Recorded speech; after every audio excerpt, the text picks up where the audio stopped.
प्रदेश में कोरोना संक्रमण से लोगों को बचाने, चिकित्सकीय संसाधन जुटाने और संक्रमण को कम करने की कोशिशों के सारे दावे घुटनों के बल दिखाई दे रहे हैं।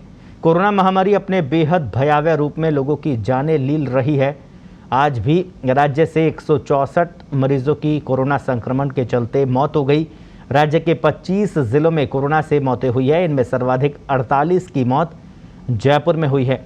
जोधपुर में 20 की तो उदयपुर में 18 मरीजों ने इस महामारी के चलते दम तोड़ दिया, जबकि राज्य में एक बार फिर संक्रमण दर में बढ़ोतरी दर्ज की गई है।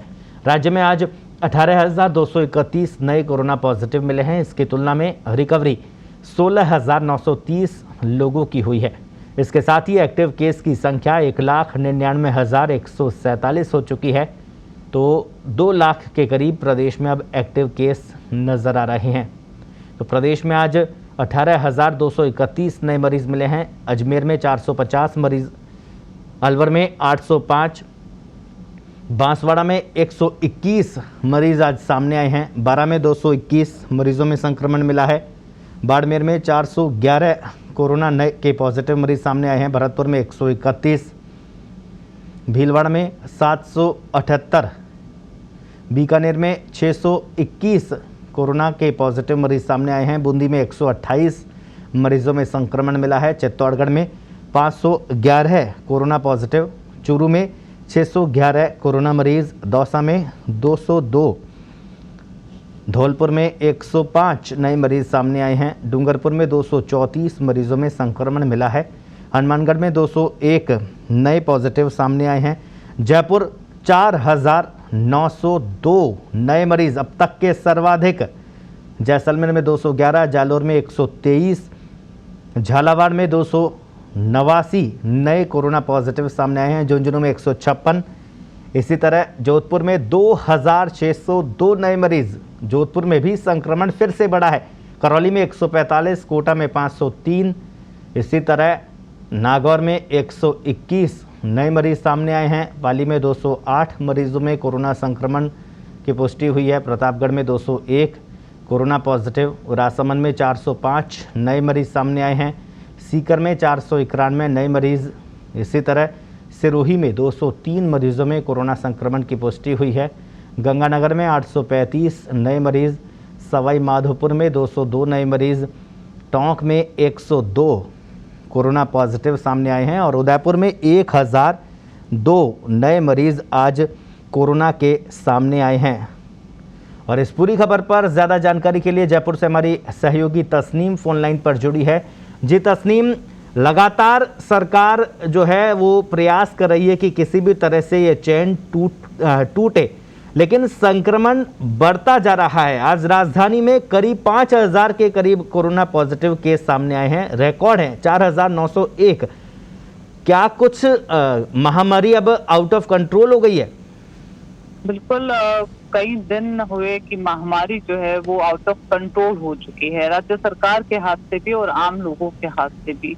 कहीं ना कहीं सतर्कता में हमें खुद भी जिम्मेदारी लेनी होगी कि सतर्कता में कहीं ना कहीं कमी रही है कि ये चेन नहीं टूट पाई है, कि एक बार फिर से रिकॉर्ड आंकड़े जो है कुछ दिनों के आंकड़ों में स्थिरता के बाद में अब फिर से संक्रमण दर बढ़ गई है। आज की हम बात करें तो संक्रमण दर काफी आज बढ़ी है।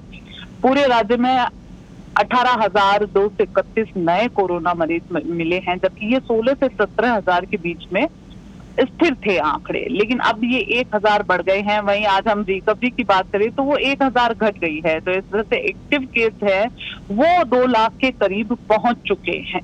तो ये एक बहुत बड़ा संकट है राज्य के लिए, ऐसे समय में जब राज्य के पास ऑक्सीजन पर्याप्त नहीं है, राज्य के पास वेंटिलेटर नहीं है, या हम यूं कहें कि वेंटिलेटर, ऑक्सीजन या जो भी संसाधन चाहिए इस महामारी के सामने खड़े होने के लिए वो राज्य नहीं जुटा पाया।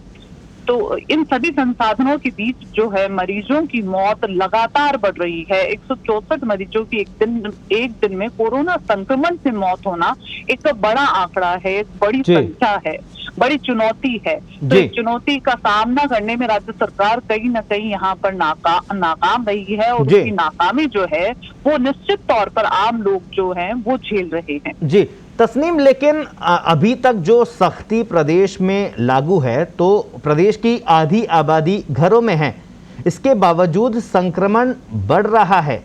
क्या वजह है? क्योंकि लोग घरों में हैं, कुछ लोग हैं जो कि लापरवाही कर रहे हैं, वो घरों से बाहर निकल रहे हैं, अधिकतर आबादी घरों में है, उसके बावजूद भी संक्रमण नहीं रुक पा रहा।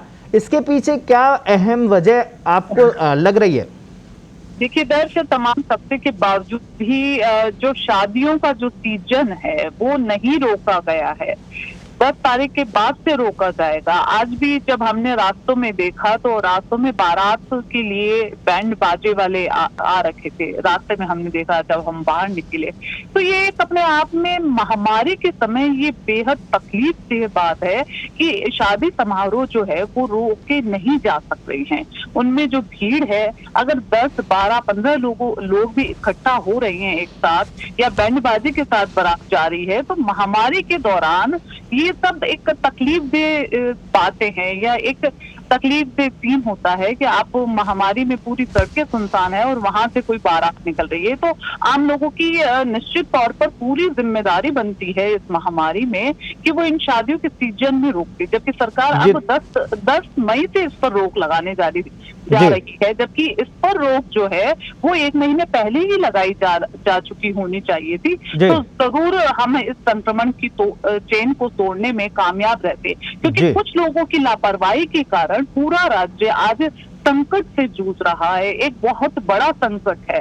अब हर आम आदमी जो घरों में बैठा है उसको ये डर है कि अगर वो बीमार हो गया तो वो कहाँ जाएगा, क्योंकि अस्पतालों में जगह नहीं है।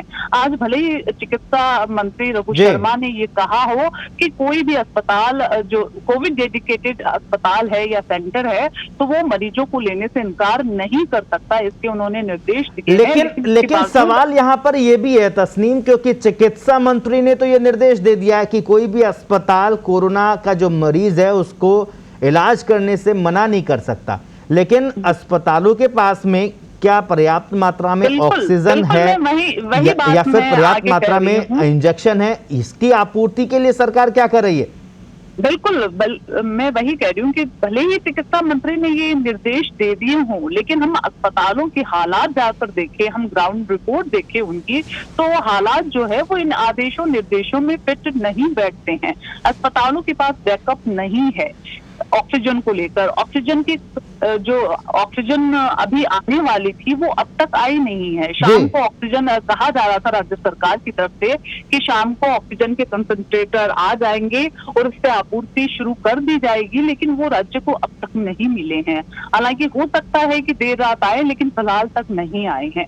तो धरातल पर स्थितियां अलग है। अस्पतालों के पास संसाधन नहीं है, चिकित्सक नहीं है, जितनी मरीजों को रखने की जितनी क्षमता है अस्पतालों में, उनसे 3 गुने मरीज जो है वो उन अस्पतालों में देखे जा सकते हैं। और ऑक्सीजन बैकअप नहीं है, तो पहले से जो मरीज ऑक्सीजन पर चल रहे हैं, तो नए मरीज लेने में डॉक्टर्स के साथ एक संकट है कि पुराने मरीज जो है वो मौत की कगार तक आ सकते हैं अगर उनके पास ऑक्सीजन का बैकअप नहीं रहा उनके लिए। तो ऑक्सीजन सप्लाई बंद होते ही वो मरीज कहाँ जाएगा, क्या उसकी मौत के लिए कौन जिम्मेदार होगा? तो ये सब तय करना किए बिना ही सिर्फ दिशा निर्देश दिए जा रहे हैं कि आप हर मरीज को लेंगे, लेकिन अस्पतालों के पास संसाधन नहीं है। राज्य सरकार की जिम्मेदारी बनती थी इस समय, लेकिन वो पूरा नहीं कर पाई है।